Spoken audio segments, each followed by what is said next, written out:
entrepreneurs. On a un plan pour rebâtir un Canada plus fort et plus sécuritaire pour tous. La dernière année a été difficile, mais des jours meilleurs nous attendent. Merci. Je cède maintenant la parole au ministre Champagne. François Philippe. Thank you, Prime Minister, for the introduction. Bien heureux de me joindre à vous aujourd'hui à partir de Shawinigan. Comme le Premier ministre l'a souligné, nos objectifs durant la pandémie ont été clairs. D'abord, de protéger la santé et la sécurité des Canadiens et des Canadiennes, et aussi de nous assurer que nous serons plus résilients pour le futur. To fully appreciate the importance of today's announcement, as outlined by the Prime Minister, we simply need to look to the past. As we have seen, our biomanufacturing sector had been in decline for almost 4 decades. At the outbreak of the pandemic, we lacked the capacity needed to attract the mass production of COVID-19 vaccines. But one thing is clear, Canada is well positioned to grow its leadership in the life sciences sector. We have the talent, we have the entrepreneurs, and we have the ecosystem to help this sector grow.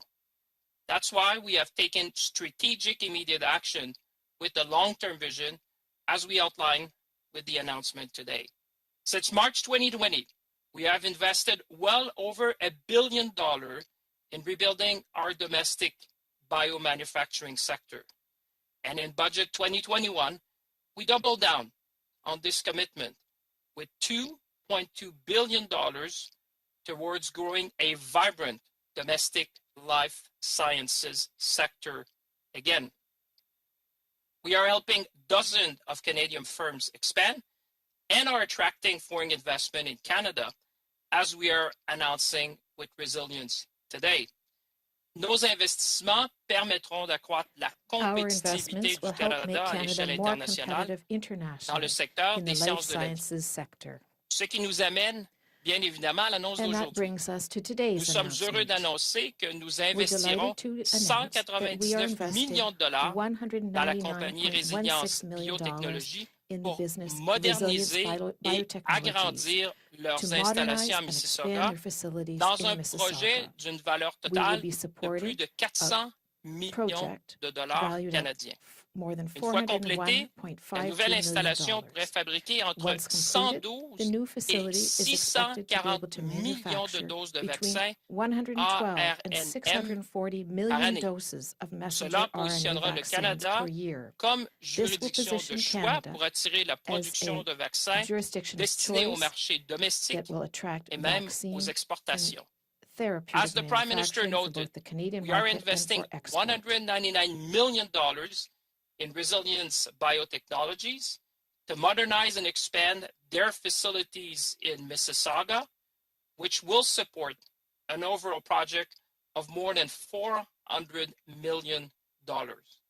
Once completed, the new facility is expected to be able to manufacture between 112 million and 640 million doses of mRNA vaccines per year, a significant boost to our domestic capacity. This will position Canada well to attract vaccine manufacturing for both the Canadian market and the export market. This investment is also very good news in terms of jobs and opportunities for Canadians, because the company has committed to keep 500 of these jobs in Mississauga for the next 25 years. All in all, this investment is good news for Mississauga, good news for Ontario, and good news for the growing life sciences ecosystem all across Canada. Today's announcement is further proof that our country, and indeed our efforts, which are led by the Prime Minister, are attracting major investments in this sector, as we have seen over the last few months. I want to say congratulations to everyone on the Resilience team. We are excited to be supporting you in this very important project, a project that will create jobs, a project that will increase our resiliency, and a project that will support our economic growth plan. Avec ça, je vais maintenant passer la parole au Dr. Tam. that, I Madame will le give the docteur, floor la parole est à to vous. Dr. Tam. Dr. Tam, you have the Merci. floor. Bonjour à toutes et à tous.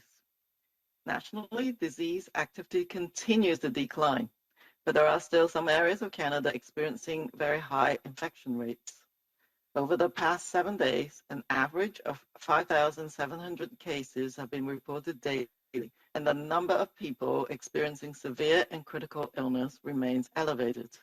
On average, over 3,600 people with COVID-19 were being treated in our hospitals each day, including over 1,300 in intensive care units, and there were an average of 43 deaths reported daily. Nevertheless, we are making steady progress with a 25% decrease in reported active cases since the peak of the third wave in mid-April. Last week, we had more encouraging news, including significant increases in vaccine supplies and expansion and innovation of vaccination programs across the country that are helping to protect as many Canadians as possible faster. On Sunday, the Thorncliffe Park Vaccination Clinic in East York achieved a great milestone and a Canadian first in vaccine delivery by providing over 10,000 people with a dose of COVID-19 vaccine in less than 24 hours as a single clinic location. At the same time, regulatory and expert authorities in Canada continue to assess the evidence for safe, effective, and optimized use of COVID-19 vaccines in Canada. Following Health Canada's authorization of the Pfizer-BioNTech COVID-19 vaccine for use in children aged 12 to 15 years on the 5th of May, Canada's National Advisory Committee on Immunization has completed their expert review with new advice for federal, provincial, and territorial governments released today. NACI recommends that a complete series of 2 doses of the Pfizer-BioNTech COVID-19 vaccine can be offered to individuals 12 to 18 years of age who are eligible to receive the vaccine. The coming weeks and months hold great promise. Accelerated vaccine rollout will return greater benefits if we maintain caution while allowing the vaccines time to build our protection. Many of us are achieving priming protection from our first dose of vaccine during the spring and summer months, to be followed by our second immunity boosting dose that will maximize protection. During this time, as immunity builds up across the population, it is very important to continue following local public health advice, including about when and where to maintain essential precautions such as masking and spacing. This will help us stay healthy while allowing us to safely enjoy more activities and small reunions outdoors. Importantly, this cautious approach will also set us up for a better fall. Maintaining our progress to reduce infection rates down to manageable levels, ease pressure on the health system, and re-establish public health capacity will put us in a better position to prevent a fall resurgence. Working together, we can end this pandemic and get back to the connections and activities that enrich our social and economic life and well-being in Canada. Thank you. Merci. Miigwech. Bonjour à toutes et à tous. Hello, À everyone. l'échelle nationale, la transmission Nationally, de la maladie disease continue activity de diminuer continues to et decline, certaines régions but du there are Canada still connaissent certain encore des areas of taux Canada d'infection très experiencing élevés. Au very cours des high 7 derniers jours, infection rates. 5 Over 700 the cas past en 7 moyenne ont days, été an average signalés of chaque jour et le nombre de 5,700 cas cases graves et have been critiques reported reste daily. élevé. The number En of moyenne, people plus de experiencing 3 severe and 600 critical personnes atteintes illness de la remains COVID-19 elevated. ont été On traitées dans average, nos over hôpitaux chaque 3,600 jour, people dont with plus de 1 COVID-19 300 aux were soins being treated intensifs in our et hospitals 43 each décès day, ont été including signalés over en moyenne quotidiennement. 1,300 in Néanmoins, la ICUs. situation There s'améliore was an constamment average of avec 43 une deaths diminution de reported daily. 25% des cas actifs Nevertheless, we are making signalés steady depuis le pic progress de with la a troisième vague 25% à la decrease in mi-avril. reported La semaine active dernière, cases since nous the avons peak eu d'autres of the nouvelles third wave in encourageantes, mid-April. Last week, we had notamment une more augmentation encouraging news, importante des stocks including de vaccins. significant Nous avons increases in également vaccine stimulé supplies l'expansion and et l'innovation expansion des and programmes de innovation vaccination of dans tout le vaccination pays programs qui across the contribuent à country. protéger le plus grand They are nombre helping to possible de protect as personnes many plus Canadians rapidement. possible Dimanche dernier, la clinique de vaccination de Thorncliffe Park de East York a battu un record et réalisé une première canadienne en matière de vaccination en vaccinant plus de 10 000 personnes contre la COVID-19 en moins de 24 heures dans une seule clinique. Par ailleurs, les autorités réglementaires et les experts au Canada continuent d'évaluer les données concernant une utilisation sûre, efficace et optimisée des vaccins contre la COVID-19 au pays. À la suite de l'autorisation donnée par Santé Canada relativement à l'administration du vaccin contre la COVID-19 de Pfizer-BioNTech chez les enfants âgés de 12 à 15 ans le 5 mai dernier, le Comité consultatif national de l'immunisation du Canada a terminé son examen d'experts et a publié aujourd'hui de nouveaux conseils à l'intention des gouvernements fédéraux, provinciaux et territoriaux. Le CCNI recommande qu'une série complète de 2 doses de vaccins contre la COVID-19 de Pfizer-BioNTech puisse être proposée aux personnes âgées de 12 à 18 ans qui sont admissibles à recevoir le vaccin. Les semaines et les mois à venir sont très prometteurs. Une campagne de vaccination intensive apportera de plus grands avantages si nous restons prudents tout en laissant au vaccin le temps de renforcer notre immunité. Bon nombre d'entre nous bénéficieront ou bénéficieront d'une protection primaire provenant de la première dose administrée au printemps et à l'été, qui sera suivie d'une seconde dose de rappel destinée à stimuler l'immunité et à maximiser la protection. Pendant cette période, alors que l'immunité s'accroît dans la population, il est très important de continuer à suivre les conseils de santé publique locaux, notamment en ce qui concerne les moments et les endroits où il faut respecter les mesures essentielles comme le port du masque et la distanciation physique. Ces gestes nous aideront à rester en santé tout en nous permettant de profiter en toute sécurité de plus d'activités et de nous réunir en petit nombre à l'extérieur.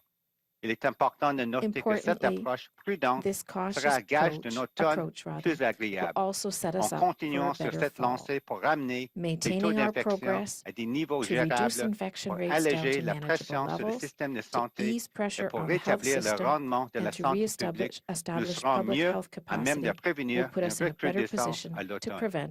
Ensemble, nous pouvons enrayer cette pandémie et retrouver notre entourage et nos activités qui nous procurent un bien-être et enrichissant notre vie sociale et économique au Canada. Merci. Thank you, Dr. New. The PM will be answering 6 questions, 1 question, 1 follow-up. Ministers and doctors will remain another 15 minutes to answer more questions, starting with the phone. Merci, Dr. New. Le Premier ministre répondra à 6 questions, une question, une sous-question. Les ministres et docteurs demeureront disponibles pour un autre 15 minutes par la suite, en commençant par le téléphone. Opératrice, c'est à vous. Thank you. Please press star 1 if you have a question. Veuillez appuyer sur étoile 1 si vous avez une question.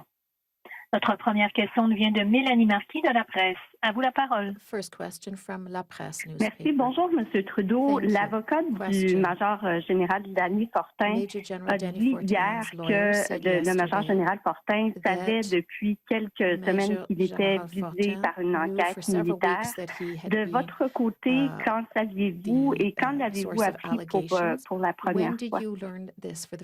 Merci, Mélanie. D'abord, comme toujours, mes premières pensées sont pour les femmes et les hommes qui servent au sein de nos forces armées, qui ont besoin toujours d'avoir le soutien et l'appui de nos institutions, particulièrement quand il vient le temps de rapporter des allégations d'actions ou des plaintes. Nous allons toujours être là pour eux. Dans cette situation, les autorités responsables et le leadership militaire sont en train d'engager un processus. Quand ils font ça, ils jugent des fois que c'est approprié d'informer mon bureau et j'ai été informé il y a plusieurs semaines. Mais évidemment, parce que c'est un processus qui se découle de façon indépendante, je n'ai pas reçu beaucoup de détails, ce qui est tout à fait approprié. Et en plus, je ne peux pas commenter là-dessus. Mais je peux vous dire que quand il y a des allégations, des préoccupations ou un suivi quelconque, moi et mon bureau, nous avons toujours deux préoccupations en tête. Qu'on s'assure qu'il soit suivi. D'abord, que l'enquête soit complète, rigoureuse et juste. Et deuxièmement, que si c'est une plainte par un individu, par quelqu'un, les souhaits de cet individu et les appuis pour cet individu soient mis en priorité. C'est toujours ce que nous allons regarder dans quelle que soit la situation. Nous nous attendons aussi que les processus se découlent de façon rigoureuse et indépendante. Mais je veux souligner que ce qui préoccupe beaucoup de gens, évidemment, c'est la vaccination continue. Et dans la personne de la brigadière générale Brody, on a quelqu'un qui va pouvoir continuer avec toute l'excellence auquel on s'attend, la livraison de vaccins à travers le pays. First of all, I want to obviously express, as always, my total support for women and men who serve in the armed forces, who deserve to serve in safety, in secure environments, and also to have the supports necessary if ever they are to come forward with concerns and allegations. In regards to this situation, it is being led and followed up appropriately by appropriate authorities and military leadership. In situations like this, those authorities can make a determination to inform me in my office, which they did in this case a number of weeks ago. However, because, as is appropriate, I didn't receive details of what is being alleged and what's going on in terms of the investigation, it would be inappropriate for me to comment on that investigation. But I do want to remind people that whenever we are apprised of situations like this, I have two main priorities. First of all, that the investigation be complete, be rigorous, and be fair. And secondly, that if it's a situation where there are concerns because someone came forward, that the wishes and supports for that complainant be always top of mind as we go through the process. At the same time, I can reassure Canadians that our vaccination rollout, particularly this week where we are receiving record numbers of vaccine doses, our vaccine rollout continues and is in excellent hands with Brigadier General Brody and her team, who will continue to ensure that Canadians get vaccinated as quickly and as safely as possible. En suivi, Mélanie? Oui, en suivi, qu'est-ce qui a changé, donc, M. Trudeau, entre le moment où vous avez été informé, donc il y a quelques semaines, que le major général Fortin faisait l'objet d'une enquête et l'annonce de son départ un peu subi vendredi soir? Et puis, je vais essayer de poser la question sans me faire tirer des roches, là, mais pourquoi est-ce qu'on ne divulgue pas certains faits pour démontrer que la suspension est justifiée? En ce moment, on parle d'une allégation qui remonte à 1989 d'exhibitionnisme, mais il y a quand même des rumeurs qui s'emballent, puis on peine à saisir quand même l'ampleur, la gravité des gestes qui ont mené au départ de M. Fortin. Je comprends entièrement ces questions, Mélanie, et je peux partager évidemment que c'est une situation qu'on ne voudrait pas être en train de vivre maintenant au milieu de ce moment particulièrement important, mais c'est aussi évidemment extrêmement important de prendre au sérieux quand il y a des préoccupations. Par rapport aux décisions spécifiques, comme j'ai souligné, c'est les autorités responsables, c'est le leadership militaire qui a la charge de ce processus. Nous en avions été avisés, mais ce n'est pas du tout moi ni mon bureau qui se penche sur ce processus. Donc, ces questions-là, c'est des questions plus appropriées pour les autorités en place. I understand all these questions, and they're very legitimate questions, Melanie. This is also not an ideal situation to be in, particularly in this moment of crisis, in this moment of importance on the vaccine rollout, but it is really, really important that we have proper processes in place and that any concerns be followed up on. That is what all Canadians expect, regardless of the situations we're in, and that's what's being done in this situation. This is not an investigation out of my office or out of the Privy Council. It's being handled by military leadership and the appropriate authorities. So I can't give the more specific answers that you're looking for, but I would understand that people have questions and are hopeful that this process is going to be, as I highlighted my desire for it to be, fair, complete, and rigorous. Thank you. Operator, next question on the phone. Our next question is from Tanda McCharles from the Toronto Star. Please go ahead. Yes, hi, Prime Minister. I wonder if you can speak then to a couple of things. Given that this seems to be an allegation that came forward possibly 2 months ago, you said a number of weeks ago that you found out. Given that you are in what you call an important moment in the pandemic, what do you make of, what is your opinion of what maybe seems like to the outside foot dragging on this investigation? Why wasn't it addressed very quickly? Why wasn't General Fortin, for example, given specifics of the allegation he's facing until Sunday by a reporter? Again, Tanda, I totally appreciate those questions. They are real questions that people are asking themselves. In this situation, like I said, I was apprised that there were concerns a number of weeks ago. My role and my office's role is to ensure that everyone knows that the proper processes need to be followed, that the wishes of any complaining parties need to be respected and supported, and that these measures be taken seriously with rigor and with fairness. I cannot speak to the details of these allegations, in large part because I wasn't given the details of these allegations, because it would not be appropriate for me to be following that closely an independent investigation like this. But I can assure you that we are very attentive to the fact that proper process be followed in this as in all cases.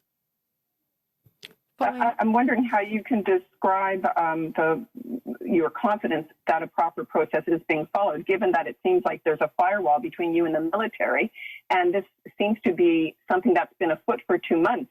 And so if the allegation is founded, then you've had a leader in position that presumably you wouldn't have wanted him to be. If the allegation is unfounded, now his reputation may be at stake. So I'm just curious, how have you assured yourself, given what seems to be a firewall between you and the military, that a proper, rigorous investigation is being undertaken and a fair one?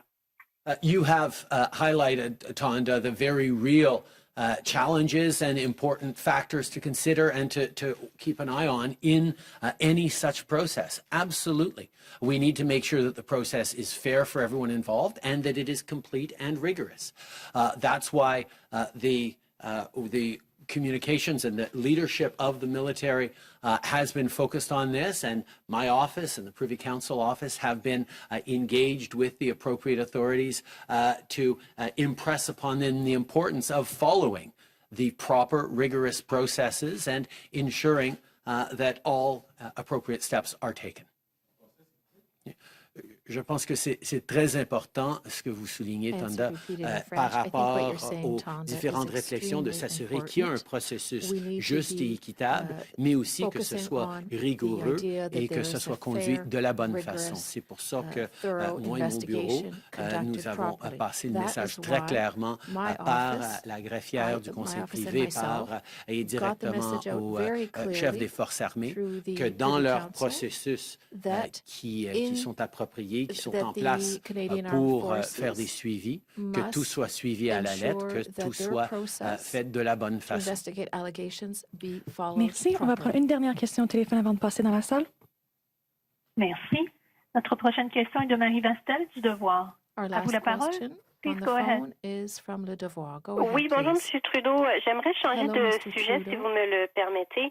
Je voudrais revenir sur la réforme de la loi 101 déposée par le gouvernement du Québec la semaine dernière. On ne vous a pas entendu et vos ministres, jusqu'à présent, ont refusé de commenter en voulant prendre le temps de voir le projet de loi. Maintenant que ça fait presque une semaine, j'espère que vous avez peut-être un petit peu plus à dire.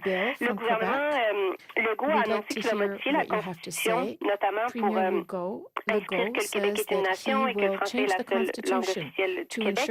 J'aimerais savoir si votre gouvernement est aussi d'avis qu'une province peut modifier à elle seule, de façon unilatérale, la section provinciale de la Constitution. Est-ce que votre gouvernement a la même interprétation quant à savoir quels amendements sont possibles de façon unilatérale? Merci Marie.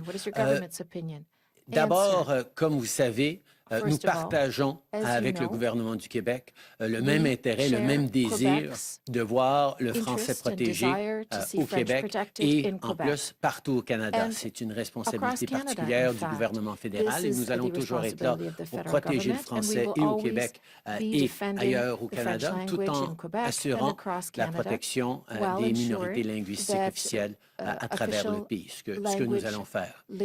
Par rapport à la capacité de modifier la Constitution en ce qui a trait à une province en particulier, effectivement, ce que nous comprenons par nos analyses initiales, c'est que effectivement, le Québec a le droit de modifier une partie de la Constitution pour souligner d'ailleurs des constats que nous avons déjà faits au niveau du gouvernement fédéral, c'est-à-dire que le Québec consiste d'une nation et que c'est une province où la langue officielle, c'est le français.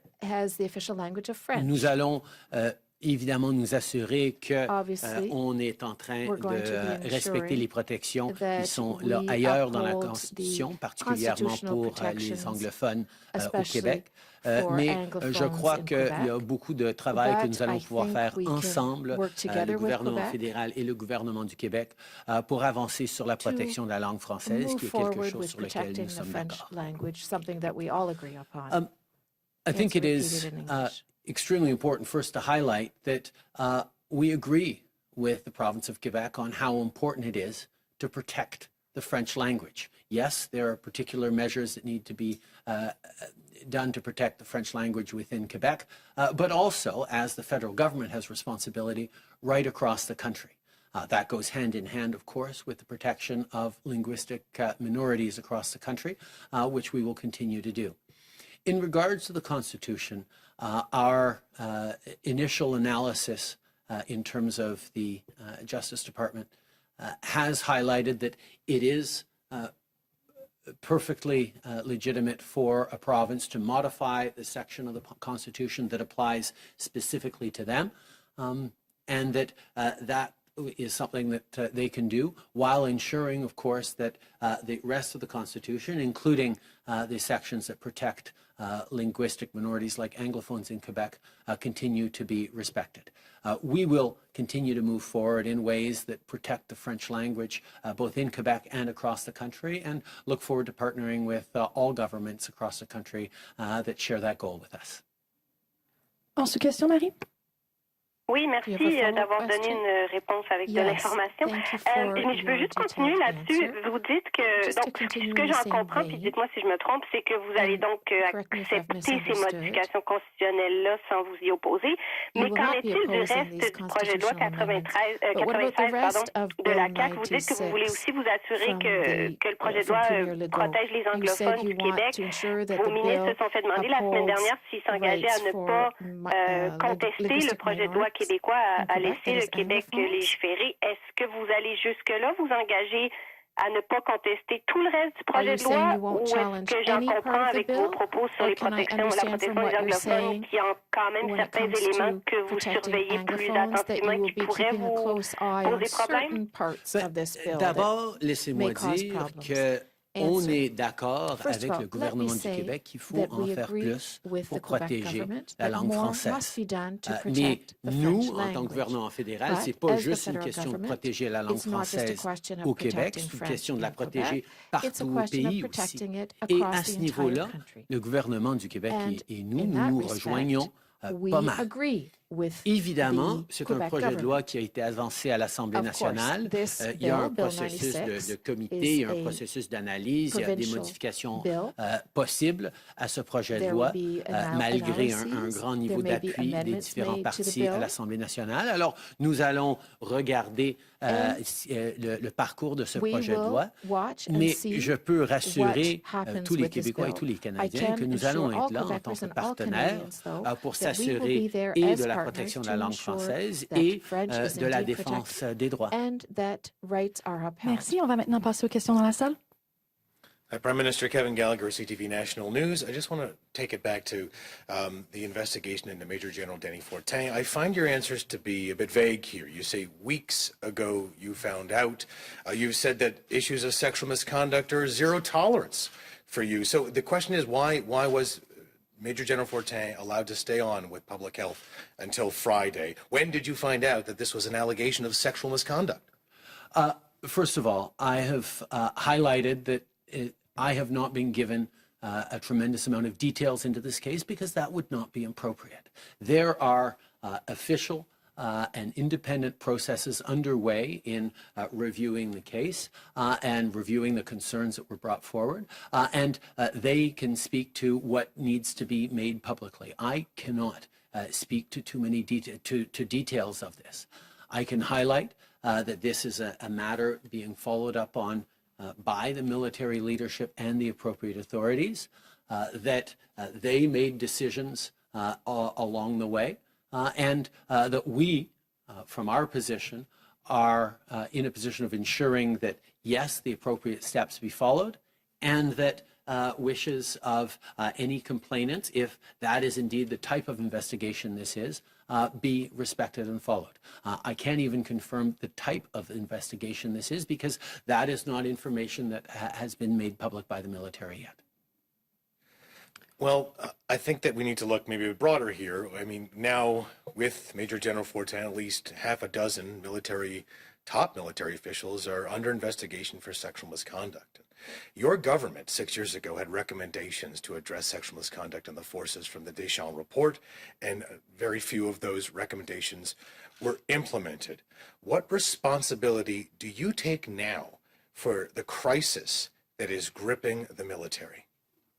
I think we all share responsibility for this. The culture of tolerance of misconduct in the military has gone on for far too long, which is one of the reasons why, as a government, when we came into office 6 years ago, we took significant steps to accelerate the move towards creating better supports for survivors of sexual assault or anyone who comes forward.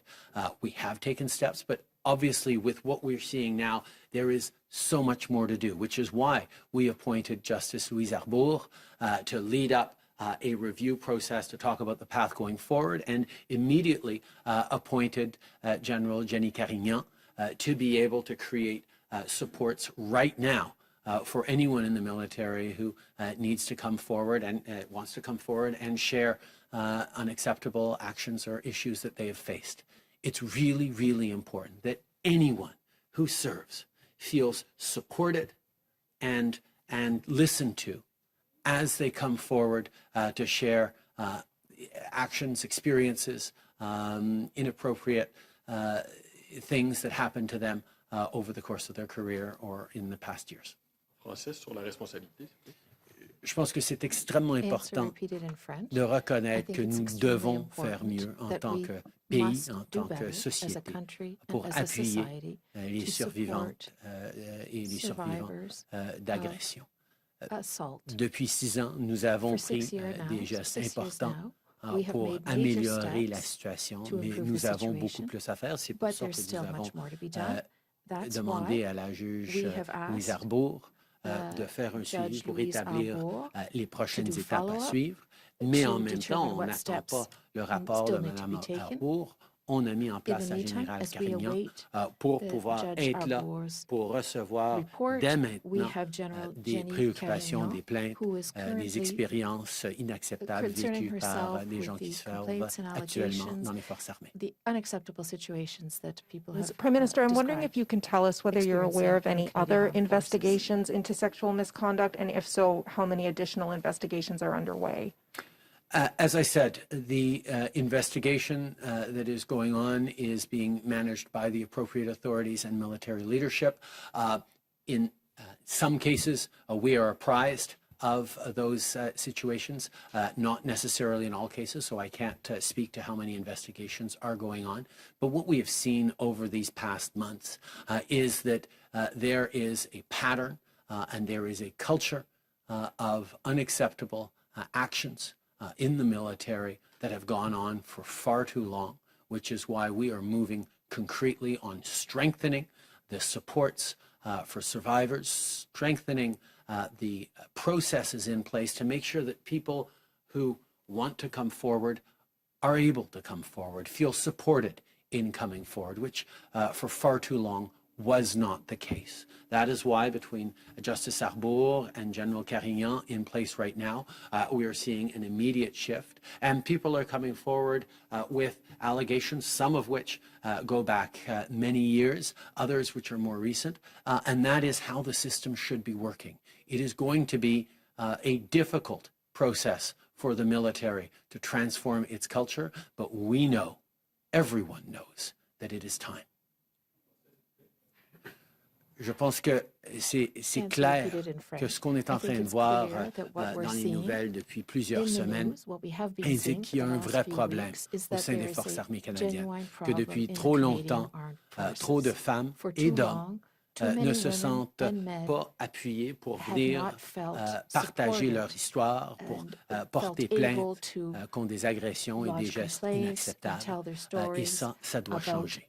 C'est pour ça qu'on est en train de voir avec le nouveau processus qu'on a mis en place avec la générale Carignan et aussi avec l'engagement de la justice Arbour, la juge Arbour, que nous avons des processus qui sont maintenant plus accessibles et réconfortants pour des gens qui veulent porter plainte, que ce soit sur quelque chose qui est arrivé récemment ou depuis des années ou même des décennies. C'est important, mais ça va être difficile pour les forces armées de passer à travers ces moments. Mais nous savons, tous les Canadiens savent que c'est quelque chose par lequel il va falloir qu'on passe. Bonjour, M. Trudeau, Louis Blouin de Radio-Canada. Vous dites que c'est important de changer le mécanisme pour les victimes, mais du même souffle, vous dites qu'en ce moment, les enquêtes qui sont en cours et tout ce qui se passe, ça doit être confié aux forces canadiennes. Comment pouvez-vous leur faire confiance avec tout ce qu'on voit en ce moment pour le traitement de ces enquêtes-là? On est rendu à une demi-douzaine de hauts dirigeants de l'armée qui sont sous enquête. Est-ce que ce n'est pas le moment de retirer ces enquêtes-là dès maintenant des mains du haut commandement de l'armée? Pourquoi attendre? On sait qu'on est dans une situation extrêmement difficile, mais aussi importante, où on fait les processus nécessaires. Depuis très longtemps, les forces armées ont des capacités de faire des enquêtes, des suivis sur des préoccupations et des comportements de leurs membres.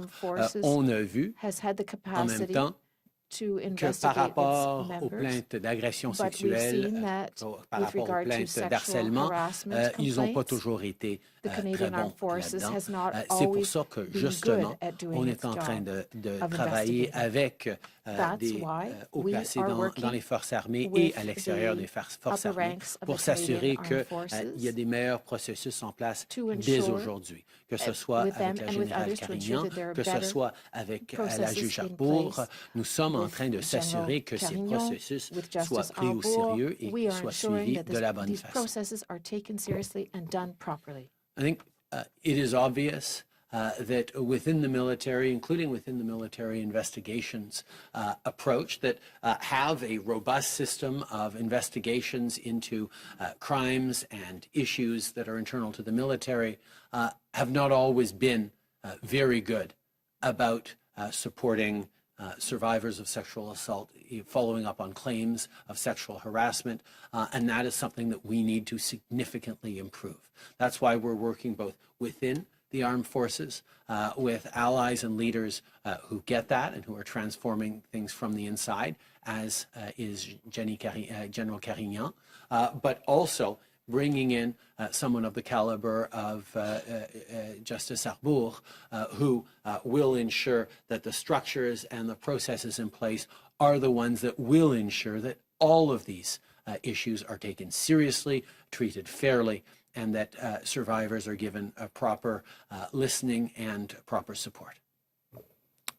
Prime Minister Tom Perry, CBC. On the situation in the Middle East, Canada has called on both sides in the current conflict to move toward ending the violence, but there have been calls for an immediate ceasefire between Israel and the Palestinians. Where does Canada stand on that? The Palestinians also say they're going to be going to the General Assembly to try and get some kind of resolution on this. Where would Canada stand on that if it goes before the UN General Assembly? First of all, our hearts go out to Israelis and Palestinians for the violence that is surrounding them right now. We've all seen the tragic images, families, innocents, kids affected. It needs to stop. That's why Canada is calling for a ceasefire. That is why we will work with the international community to de-escalate the situation and to move forward so that there is no more loss of civilian life. On est de tout cœur avec les Israéliens et les Palestiniens qui vivent des moments extrêmement difficiles maintenant. On a vu les images de violence sur des familles, sur des innocents, sur des enfants. Ça doit arrêter. C'est pour ça que le Canada est en train d'appeler pour un cessez-le-feu. Et on va travailler avec nos partenaires à l'international pour qu'il y en ait un. And we are working with the international community. Hi, Prime Minister Chris Reynolds, Canadian Press. I'm hoping you'll indulge a double-barreled question here. First, polls indicate that Canadians are not as enthusiastic as some U.S. lawmakers when it comes to reopening the Canada-U.S. border. So I'm wondering what conditions you think Canadians want to see in place in order to expedite that process of unlocking the 49th parallel. And secondly, given all these allegations, these growing allegations against senior members of the Canadian Armed Forces, I'm wondering how comfortable you would be if your daughter, Ella Grace, told you that she wanted to join the military. First of all, in regards to the Canada-U.S. border, we continue to work very closely with American authorities and with Canadian experts on how we can move forward in a way that is safe for Canadians. We know that we are not yet out of this third wave. We know that there are still real concerns around transmission of the virus, but we will continue to work with our partners and hopefully get to a better place when the time is appropriate. We're all eager to get back to normal, but we know that before we get back to normal, cases need to be under control, and over 75% of people need to be vaccinated for us to start loosening things in Canada. And we'll see what framework we apply to ensure that we're keeping Canadians safe, even as we look to eventually changing the restrictions and the posture at the border. In regards to my daughter, I hope my daughter is able to choose to do whatever she wants to do when she grows up. She is filled with dreams and hopes like any little girl, like any child. And I would want to know that whatever workplace that she goes into, she will be treated fairly. She will not face discrimination or harassment. She will be paid as much as a man will, which is a big part of why we're so strong about moving forward on pay equity, which will come into force this summer. There are many, many things I wish for my daughter, but they are not different than that I wish for any daughter across this country. we have to do better, whether it's in the military or in corporate Canada or within our communities in fighting against gender-based violence.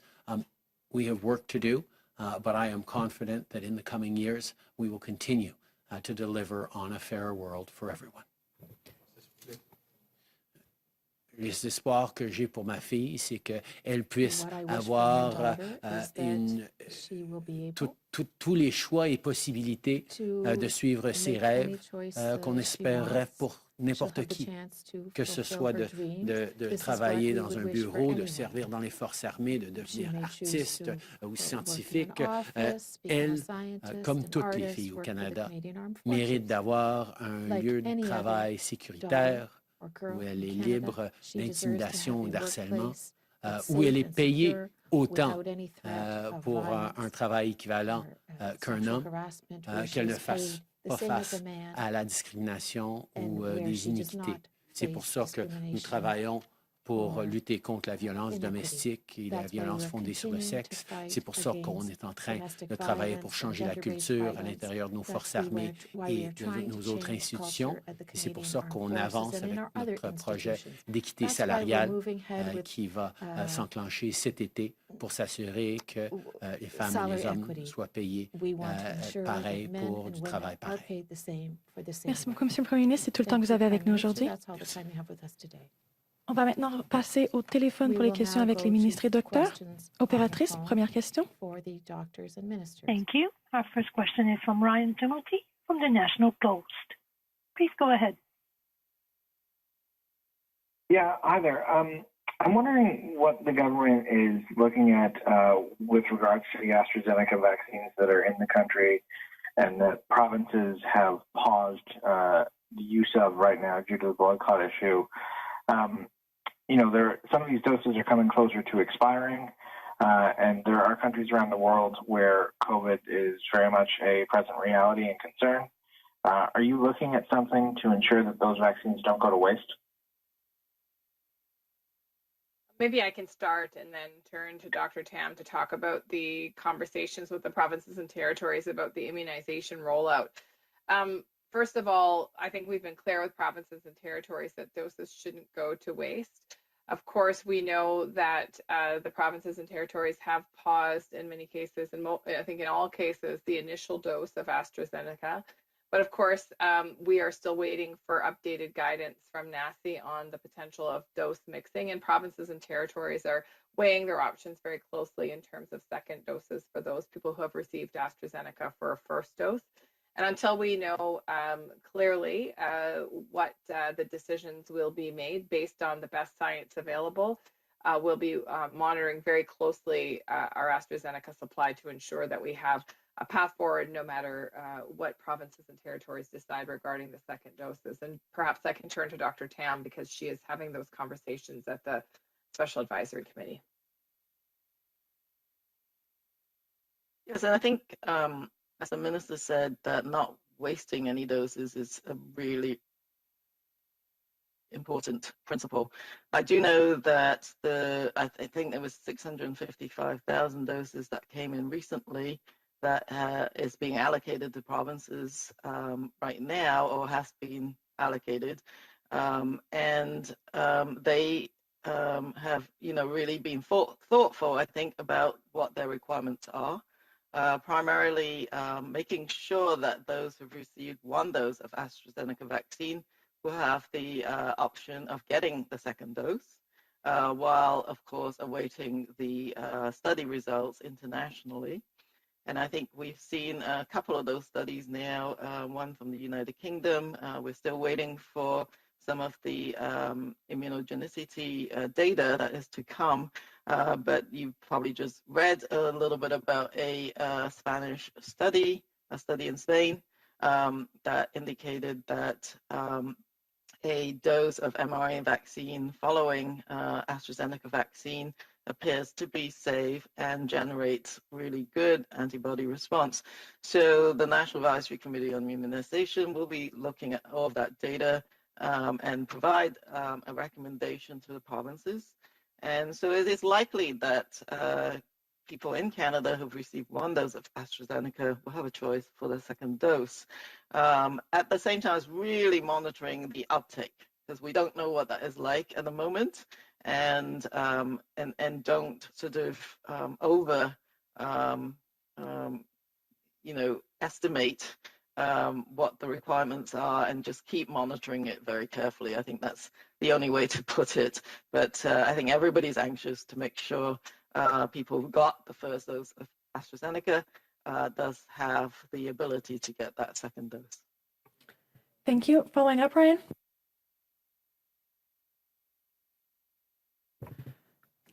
Ryan, following up? Yeah, hello? Yeah, we can hear you.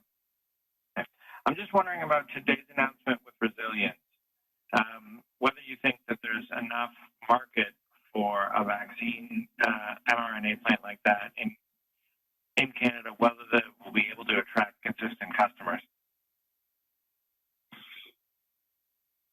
Well, thank you, Ryan, for your question. I think it's an exciting day. As you've seen, this is the first major investment of a CDMO in Canada of this scale. You may recall when we started in this pandemic, one of the challenges we were facing as a nation was the capability to attract vaccine manufacturers, because now, you know, a number of vaccine manufacturers, they focus on the research and development, but then they outsource the end-to-end manufacturing and fill and finish to other contractors. Resilience is one of them. Imagine we're going to a position where on average, we had a capacity around 30 to 35 million doses per year. And now we're bringing a player in Canada, which will help the whole, biomanufacturing sector in Canada. We've supported dozens of domestic manufacturers, but then now we're bringing an end-to-end manufacturer with a capacity to go to up to 640 million doses per year. And I just want to give you that in comparison to what you've seen in other countries. Is, when we said that we would be onshoring, that would be attracting investment in order to be more resilient, I think the fact that the company has decided to come to Canada, they had other choices, as you know, they manufacture, they operate in different countries, is a testament to what I've been hearing from a number of CEOs these days, that Canada is a safe bet, that we have the talent, that we have the ecosystem, and that we have the entrepreneurs to make sure that they would be successful. So an investment like that is obviously not only to make sure that we will be more resilient domestically, but to your earlier question, how can Canada contribute to better health around the world? And now when you have a capacity of that level, I think that bodes well for the future in terms of jobs, in terms of innovation, and certainly in terms of growth in our country. Thank you, Minister Champagne. We'll take one last question on the phone. Thank you. The next question is from Raymond Fillon de TVA. À vous la parole. Please go ahead. TVA. Question inaudible.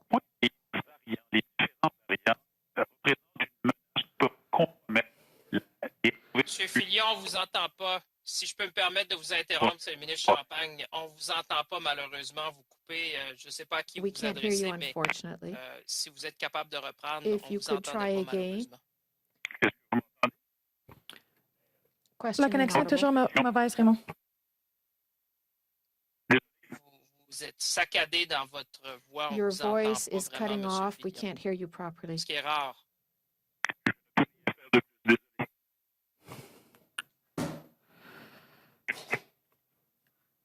Raymond, ça fonctionne toujours pas. On va prendre la question en appel pour te revenir un peu plus tard. Je vais maintenant passer aux personnes dans la salle pour les dernières questions. Bonjour, Louis Blouin de Radio-Canada. My question is for Minister Hajdu. Can you reassure Canadians that the change in leadership in the distribution of vaccines will not affect the operation, since Brigadier General Brody will have some catch-up to do because she was away from the operation for a few months. So what can you tell us about the impacts on the vaccine distribution? Merci pour la bonne question. Thank you for the Nous avons une très forte équipe à we have a very strong team Et je pense qu'ils travaillent très fort pour Canadiens. That this team is working very hard for Canadians. We have a very strong team at the Public Health Agency of Canada, and of course, Brigadier General Brody has the experience and the connections and relationships with the team, given her early role with the National Operations Center.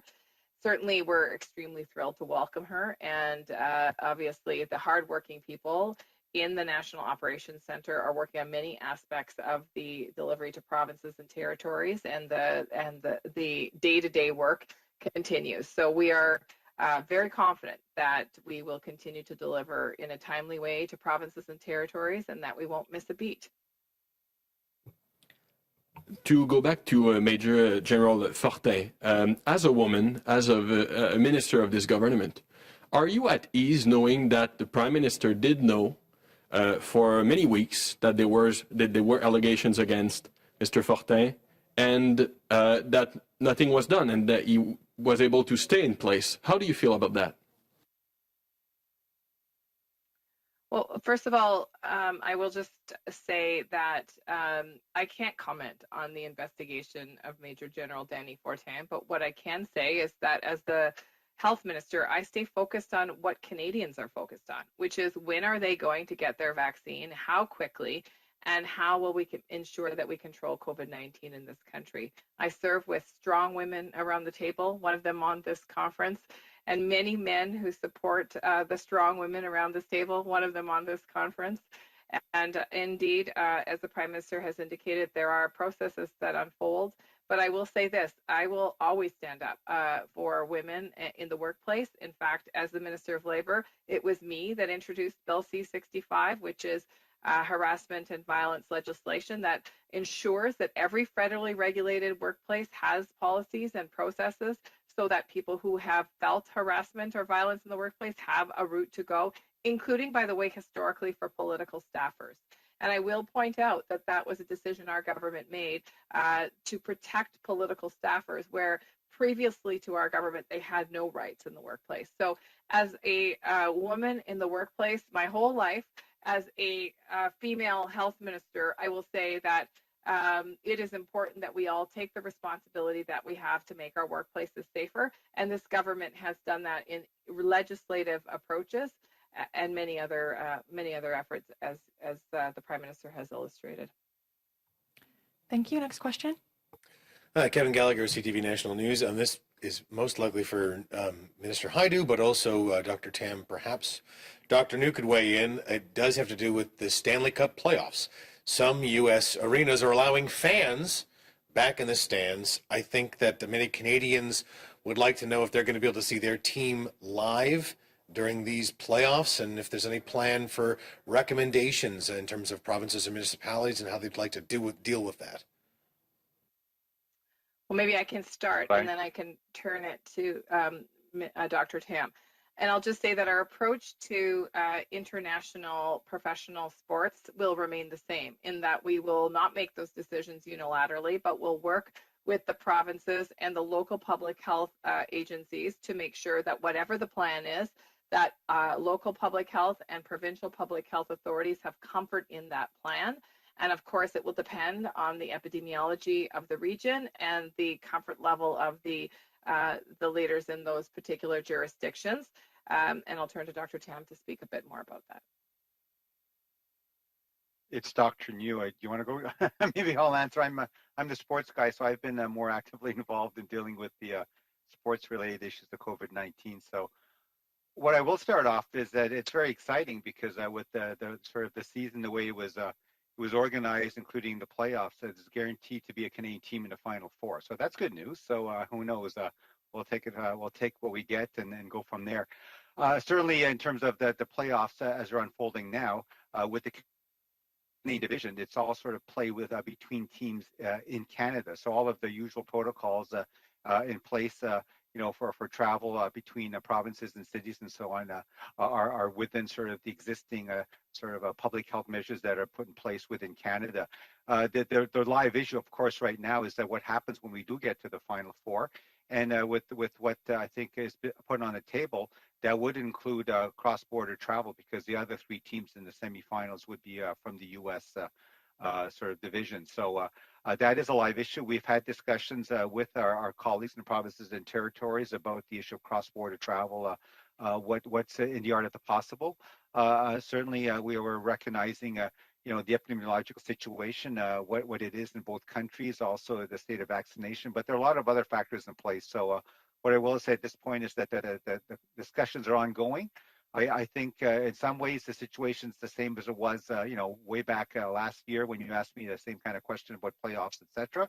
In some ways it's different because now we have vaccines and there are other factors in place. So all I can say at this point is that there are lots of people looking at it. It's a matter under live discussion, and as the playoffs roll on, hopefully we'll come to some resolution that'll work. Thank you. Thank you. We have time for one last question before ending this presser. So do wait. I can go. I mean, I don't know if I did ask about fans, not about cross-border travel. That's all I'll say is that I think Canadians want to know if they're going to be able to go to their home arenas in Canada. If there's a vaccination threshold in the area or a case count, I think that was more. I appreciate the thorough answer on cross-border, but. Well, perhaps I can step in yet again and then turn it to Dr. New, because I do think it is an important distinction, and I do think it is important to clarify that it wouldn't be the federal government that would release the public health measures in that jurisdiction. Yet again, I think it's very important to remember that public health measures, including gathering sizes and public events and sporting events and a variety of other public health measures, are all applied by the province and in some cases local public health. And the federal government would not have anything to say about the particular circumstances of that decision. But we do have something to say about the cross-border travel, and that's why we intersect in these decisions. Thank you, Minister Haidu. That's why I was sort of weighing in terms of sort of the federal role. But you're right, with fans in the stands, I think we made it quite clear in Canada that we're taking a sort of a collective approach in terms of our vaccination campaign. The Prime Minister has a reference to the one-dose summer and what we might be able to do when we get hopefully up to 75% or more in terms of the population having received full vaccination, 2 doses in the fall. And also what that might mean in terms of, gatherings, including as I think he mentioned in his opening remarks about, looking at indoor sports and so on. So I would say that if you look at that timing and what's obviously the schedule for the NHL playoffs right now, which is taking place right now and into the summer months, that it's not really something that's under sort of serious consideration in terms of fans in the stands, just based on sort of where we are with our vaccination campaign at this point. But as the Minister has said, certainly we defer to the provinces and territories in terms of local public health measures, what they want to put in place. The fact that we're discussing even the cross-border issue with the NHL and the provinces are involved, discussions are ongoing, but certainly with the fans in the stands, I think the comfort level, especially because it's indoors, I think I think the risk tolerance would be a lot lower than compared, for example, to something that would be a sort of an outdoor event at this point. Thank you. We'll take one last question. Abigail Beeman, Global News. Question for the doctors and the Minister, if you wish to weigh in. Just a broad look question. What do you expect in terms of a timeline for this third wave ebbing, normal life returning, and at the same time, what do you believe the prospect is for a fourth wave or cases persisting in the fall? Maybe I'll start. Perhaps that's a good question for Dr. Tam. Yes. So as we said at the beginning of this press conference, we're beginning to see the sort of positive signs in many of the jurisdictions that they're on the downward side of that epidemic curve, but some are not yet. So Manitoba, for example, was a bit later in the start of the third wave, and so we'll have to see what happens there and the public health measures that have been applied. The most important factor in the deceleration of the epidemic curve is the application of the public health measures in the provinces and territories. How fast we go down that curve and whether we get to the bottom of that curve is contingent upon the work that they're doing together with their communities. But at the national level, we have been essentially messaging that you have to be really careful with variants at play while vaccinations are going up. We have to be very cautious about that downward path.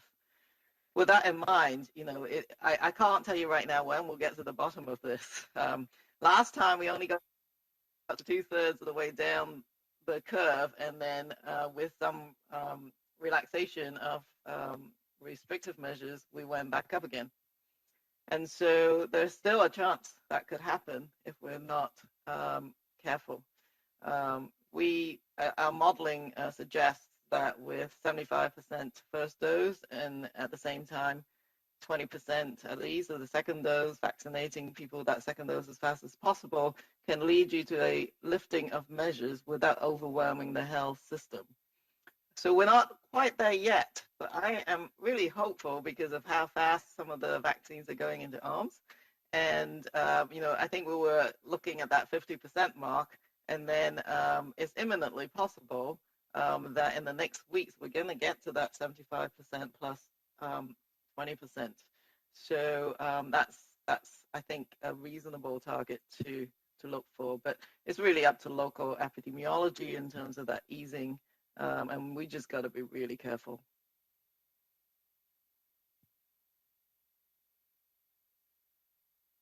For you, Dr. Tam, one final question for you, Dr. Tam here. Maybe you can give us the most current number on VITT cases and deaths in Canada, and do you know when NACI will be ready with the advice on second doses for AstraZeneca recipients? Thank you. Yes, so at the moment we have 34 reports of blood clots together with low platelets following the vaccination with AstraZeneca vaccine. Of these, at the moment, 21% of them have the positive lab tests, which confirms the VIT, vaccine-induced thrombocytopenia. So it's 21 confirmed cases, if you like. But we're still then investigating 13 that are awaiting laboratory tests. Unfortunately, 3 individuals have died from this rare but serious condition. And so all of these cases are being taken seriously. And there's no very obvious sex distribution. There's 15 females and 18 males amongst that group that's been just reported.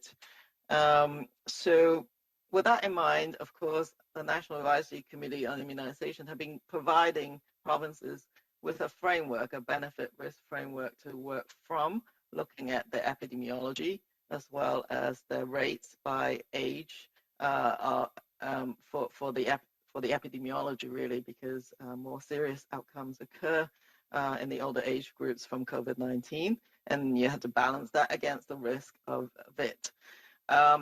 So of course, the question that people are waiting for the NACI advice on the mixed dose, I think we've heard that the UK study will be, we're expecting the immunogenicity or the immune response of those study recipients. We think by the end of this month or beginning of June, but I can't say for sure because it's a study in another country. But in the initial publication suggests that the vaccine, this combination looks to be safe, although there's more reactions from those who received the Pfizer vaccine after AstraZeneca. But we need to look at that more closely. And then with the study coming from Spain, we'll be trying to get that information analyzed as soon as possible. All to say is just to reassure Canadians who've received that first dose of AstraZeneca that there will be a second dose of AstraZeneca should they choose that with informed consent. And then we will come back with the answer about the mixed dose schedule shortly. And for the majority of them, the answer should come before they need that second dose. Thank you, Dr. Tam. Thank you, ministers. This is what ends today's presser. Thank you. Bye. Thank you.